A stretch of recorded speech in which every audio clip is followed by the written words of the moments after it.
kain tayo sa labas. Tapos magkakwentuhan kami. So yun, nagkakwentuhan muna kami para alam namin yung aming mga pwedeng gawin at pag-usapan. At tama naman yung sinabi niya, he might have the edge dun sa mga showbiz. I might have the age sa mga sidelines naman. So, edge and age na naman po talaga. You also treat it as like mentorship. Yes, ganyan. Nagsasabihan din kami. At saka, unlike kasi yung mga dating programs namin, masasasalan na lang po. Kasi hindi na parang, hindi kami scripted eh. O pag sabi ko, ikaw, gano'n, narinig namin yung isa't isa. Gano'n lang po yun. Kasi nga, somehow, nakapagtrabaho na kami sa mga shows. Hindi, nakakatuwa nga kasi, di ba, yung may humor, di ba funny talaga si Papa Abel, may mga humor siya, na buti na lang, ang bilis din ng buta kong makagets, kasi minsan parang bigla siyang bibitaw, tapos nagigets ko kagad, sabi niya, very good, gano'n talaga siya, like sa programa. So, minsan siya din naman, maggulat din kasi si Papa Abel, minsan natatadyakan ko yung sa board work, naggulat siya, yun. Pero minsan sinasadya ko na rin para pag nagmura siya, mag-suspend ka. Hindi, di ba? Tapos basta masaya, hindi kami, tapos ano kami, nagchat-chat lagi. Kunyari, good morning. Tapos parang walang issue. Ang sarap magtrabaho pag yung katrabaho o ka-partner mo talaga. Sobrang okay. So sa iba ba? Hindi okay. Hindi. Okay. Ayan, mas kayo magbabasa na ako ng question from G3 yan. And then, ang question niya, ayan. Dahil last quarter ng taon, ano raw yung top 5 showbiz balita na ikalaloka ninyo? O pwede may feature nyo rin sa program niyo? Top 5? Umabot pa ba this year yung... Oo, umabot yung sa Himalayan. Ay! Ng Katniel. Yan, umabot din. Siyempre, number 1 agad-agad din, hindi mawawala. Tapos, yung Liza Soberano. Na... Sige nyo lang ano. Magsalita ka. Basta kami nangalanan ko naman, di ba? Isa yun. Madaming issues mo. Yun di ba yung wala na siya sa careless? Dito lang, dito lang. Last quarter ang sabi, di ba? Pasok siya. Ano ba? Ano pa ba? Madami kayo. Basta madami na, di ba? Kay Sandro. Sandro, yes. Oo, yung kay Sandro. Sino pa? Basta, May Yulo na. Carlos Yulo, tsaka sa nanay niya. Angelica. Apple na card. Hindi masyado para sa akin yun. Basta yung, kasi yung sa Daniel Padilla and Catherine, tsaka yung mga iniisyong mga involved. Basta yun, madami. Sa amin ni Alora. Charing! Charing lang! Hindi na siya ba? Basta madami siya. Mag-fit na yun. Hoy! Ayun pala ha. Hoy! Joke lang yun. Bibiro lang. Action na yun. Ay! Yung Jenny Gale na diba? Yan. Kasama rin yung chef. Nakaka-mental block. Isa pa? Ano pa ba? Talagang kinagulantang. Talagang kinagulantang mo. Sa araw-araw ng Bini! Siyempre na sobrang trending ang Bini na from New Frontier. Tapos sa Araneta na dapat isang araw lang nag-2 days sa 3 days. Ganun. Na pumasok sila sa, as in talagang nag-number 1 sila. Yun. Marami nga actually, may mga kung kay Stel pa, di ba, SB19 na anong paki ng tao kung maging paklaman siya, yung mga gano'n. May gano'n siyang statement. Anong statement? Wala, hindi naman po part ng SB19. Show yung sidelines yung programa na. Galing ni Gaynil ha. Actually, the program started only last July. So, syempre, although naman, social media kayo, alam na mga kakad natin, nauna pa mga kayo, bago pa namin balita, tapos gawin pa kami. Panindigan ko na rin naman magiging positive person ko, na kung top 5, top 3 na lang. Kasi yung showbiz, kay ano na yan, kay DJ Chayo na yan. And when the program was conceptualized, sinabi ko na po kagad sa management, pwede po ba unti-unti na po akong aalis ng showbiz? Kasi yung iba naman po, parang bumalansi kami sa sidelines o kaya sa travel ni Awel at sa iba pang aspect. Tsaka authority talaga dyan, pagdating ng showbiz, si DJ Chayo, di ba naman? Sa akin, syempre, yung mga positive lang. Tungkol sa akin, yung top 3 ko, nakakapag-guest na kami ng mga GMA artists, di ba? Yung mga Viva na noon, bawal sa amin, di ba? Ganyan. Tapos siguro ang number 2 sa akin, talaga alam mo sa akin, remarkable talaga history, yung Bini. Lagi ko sinasabi ka, go for Grammy, from Bini, Grammy na tayo ng Hollywood, go Hollywood, lagi namin encourage na ganyan. Tapos siguro ngayon, yung nag-shake lang, di ba yung Philippines kasi has become the mecca of concerts abroad? Itong Olivia Rodrigo, 1,500 for all. Parang kailangan pa pati mga producers, pati mga artists. Ano yung mga artists doon natin? Bago pa ako ng presyo ng 10,000, 20,000, bago kami makakabawi. Ngayon ng 1,500. Tapos lahat na ng seats yun. Via Zoom lang pala sa Olivia. Zoom lang siya. Charing. Pero sa Philippines. Thank you. Ayan, curious na ako. Nakikiyag ang pagkikip ko na saksiyan natin yung pag-arantada ng Bini this year. Siyempre, sobrang happy tayo ng mga kapamilya na nangyari yun. Kayo, bilang mga veterano sa showbiz, kung meron kayong advice sa Bini para ma-sustain nila yung kanilang career, ano yun? Siguro para sa akin, panghawakan yung kanta nila na ang buhay ay hindi karera. Charing! Masabi lang, di ba? Charing! Hindi, para sa akin, napakaganda na nangyari sa Bini. As far as I can remember, I first hosted their launch with BGYO before nung pandemic. Just remember na naka-zoom pa sa Showtime Studio tayo. So from the very beginning of their trainings, pinanood ko rin talaga lahat sa YouTube yung journey nila. Kapag ganun kasi sa entertainment industry na talagang nagdugot pawis yung in-offer mo talaga, hindi pwedeng wala kang puntahan. Talagang darating ka dun sa punto ng makuha mo yung success. Sabi nga nila lagi, diba, sa showbiz, patience is really a virtue. So isang living proof yung grupo nila na naghintay sila, hindi sila napagod. Tama yung kanta ng karera na sinabi ko kanina. Advice ko sa kanila, syempre, na enjoy lang yung journey na yan kasi we all know hindi naman din talaga forever. So habang nandiyan sila sa peak nila, make sure na ibigay nila lahat. I understand na may pressure kasi hindi sila pwede makitaan ng any negative or ng something na hindi magugustuhan ng mga tao. Pero syempre normal lang din naman sila. May mga times na kailangan din lang bumalik doon sa roots nila na baka na-miss nilang mga gawin. So makinig na lang sila at sundin yung sinasabi ng mga taong nandiyan. Kasi mas alam ng mga taong yun kung paano sila i-handle. Kayo ba?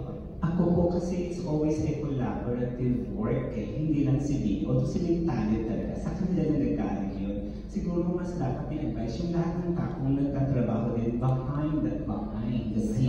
Like sa Bini. Tsaka dati ko pa ina-advise sa mga artists, lalo na pag pumutok ang pangalan, sana meron counseling kung paano nila i-handle yung stardom. Yung ganun po, na lagi po yung parang tayo diba pag out, kailangan natin ng kausap, ay, ang dami ko na masyadong dinadala, yung may makakausap tayo, yung mag-guide sila kung paano nila i-handle individually and as a group. Lastly, take care of their health. Kasi yung puhunan nila, nakakasakit pero ang dami ng mga commitments. Ayan, thank you, Papa Awel and Chayo. Baka may question kayo, ikaw, Josiah, baka may question ka. On the spot. Magaling yung Josiah. From ABS-CBN. Hello po. Question ko lang po, kasi, you know, hindi nga po may tendency to, yung entertainment news, it tends to not, at times, not based on speculations lang at times. So, how do you stick to your core na dapat naka-base ka rin to telling yung stories natin sa entertainment? Ipapasalamat ako sa training namin sa teleradyo, sa DZN noon. Yung broadcast ethics, hindi nawawala sa amin yun. Tsaka yung balance news casting, broadcasting. We always verify and confirm. Ganun po. Meron po kaming ganun strict policy. Hindi para mauna kami babalita na pwede na si ganyan. Ay, kailangan ko na tayo. Although ang lagi namin tagline dati, una sa balita, una sa public service. Hindi sa lahat po ng pagkakataon. Kailangan verify and reconfirm the facts first. Kung nauna na ang mga fake news, syempre kami po yung magkasalang dyan, and then I will go back to yung power of the microphone. Lalo kung pinakikinggan ka naman, ako papakinggan ka kagad. Di ba mga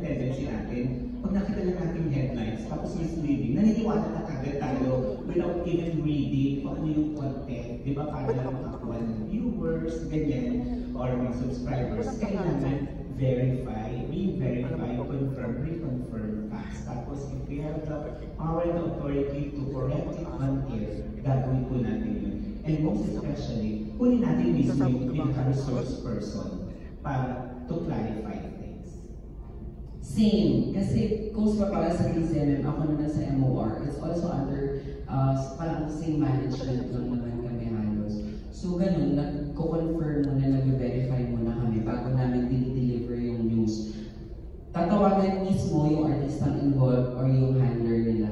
Tapos pag putok na siya as fake news, mismo yung link sinisend ko sa kanila. Para, take, basahin mo, true ba to? Ganyan. Tapos mag-ibigay ng message. Pag nag-message, yun ang sasabihin ko sa radyo. Thank you so much. Thank you, Josiah. Catering nila. Hindi siya yung Hindi ko makukunin yun. Hindi siya yung kailangan ko yun. Alam ko lang yung health. Cut na lang. Ayan, mabasahin ko yung question ni Tita Sabi, assistant entertainment editor of Filipino Star Marilyn Pangmasa. Ang ganda ng question niya, well, in relation din sa tinanong ni Josiah. It seems everyone ay pwede maging reporter o opinion maker sa social media. Anong challenge yung dinadala nun, especially sa inyo na mga parang legit na mga opinion makers at entertainment journalists?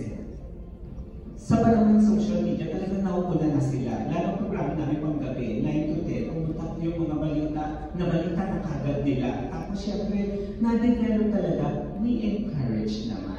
Ito naman itong talent, ito naman exclusive sa amin.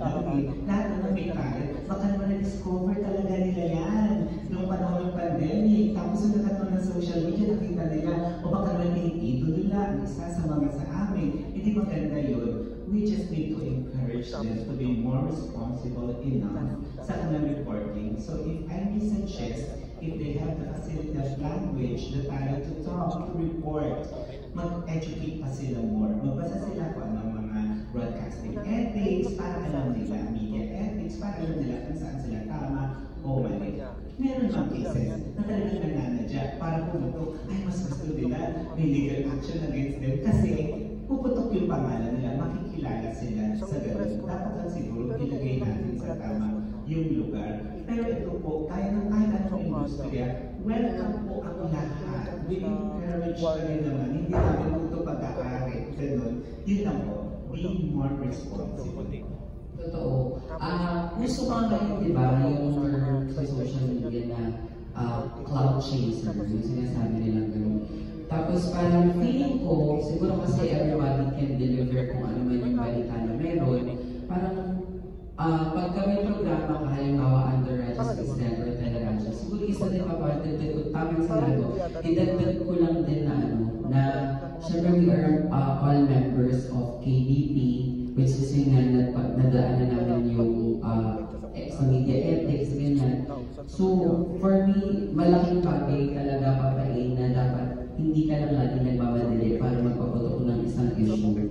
Mas okay na kompleto mo na yung facts mo bago mo siya i-deliver para maging credible ka doon sa mga listeners mo. Hindi kami perfect. I'm sure minsan nangyari na rin na nagkamali ka or may nabalita ka na hindi talaga yun yung nangyari. Tapos, ang dapat mong gawin doon syempre is to take responsibility doon sa pagkakamali mo, apologize, and then kausapin yung involved na tao sa leaders mo, tapos i-release nyo ulit doon para at least ma-clear yung nangyari.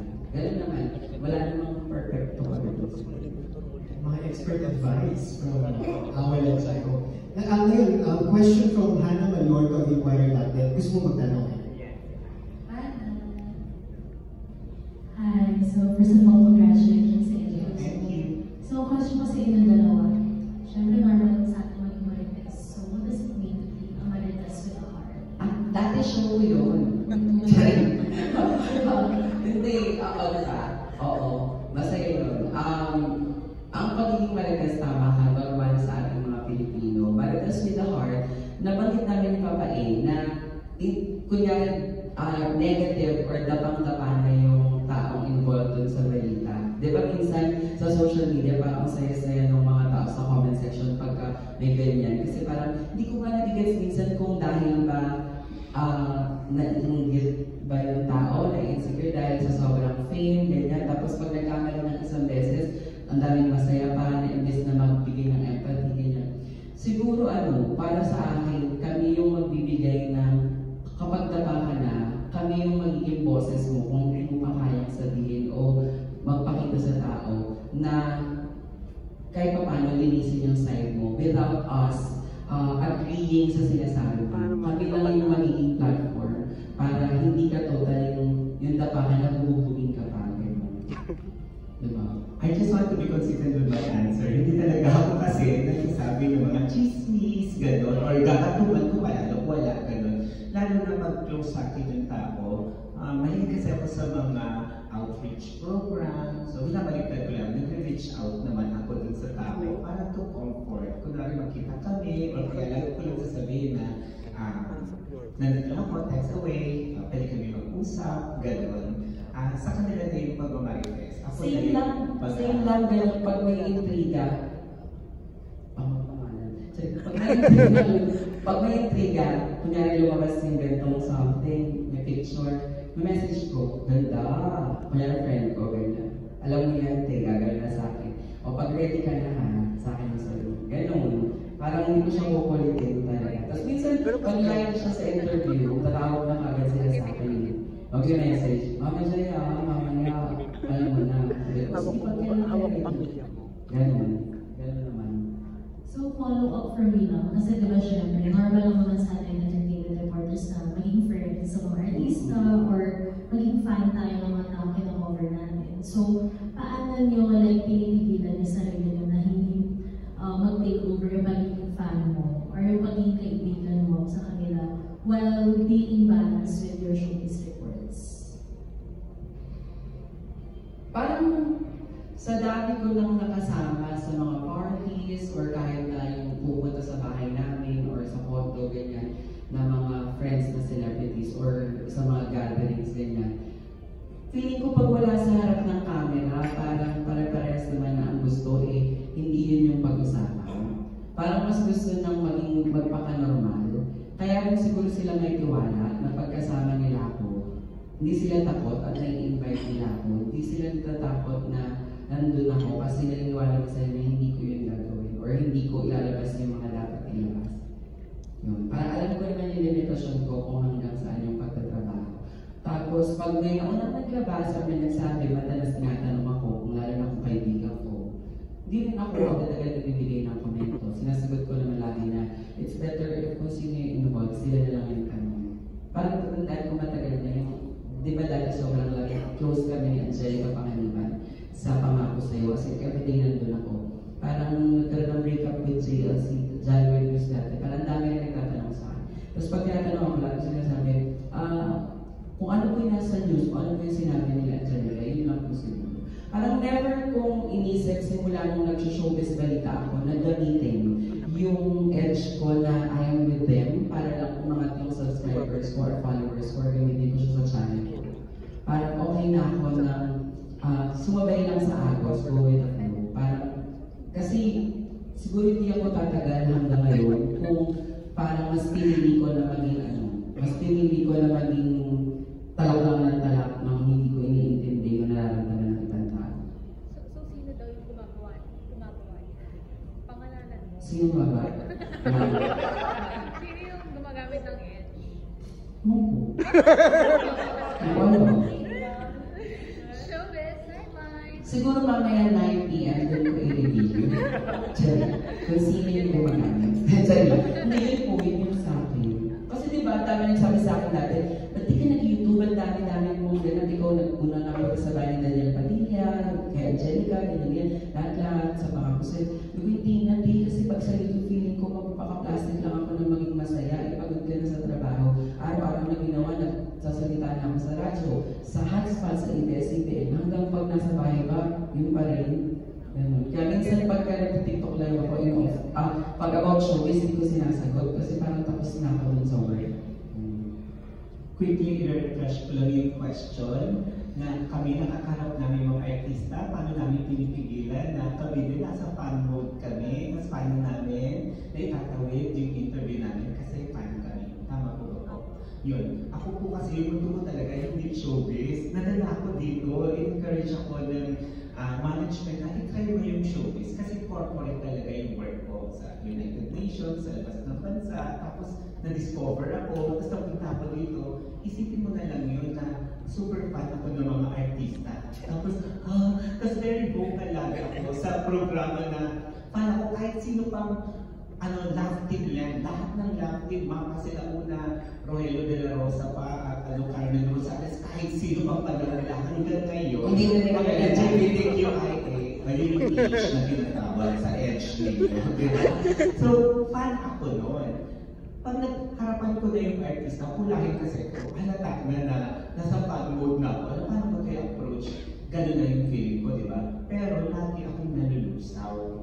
Kasi yung artista ang lumalapit sa akin. Tapos sasabihin niya, Papa Awel, ay, share lang po ha. Kasi, Papa Awel, thank you, I appreciate you, the way you handle yung news, yung showbiz news, ganyan. Tsaka thank you nakaraan, may sinabi ka na sa akin na hindi ko alam yun. Eh yung fan mode ko, napanood pa lang yun, yung pagiging fan ko sa kanila, lalo akong nalusaw, hindi ko na alam paano gagawin. Pero I have to deliver. If I have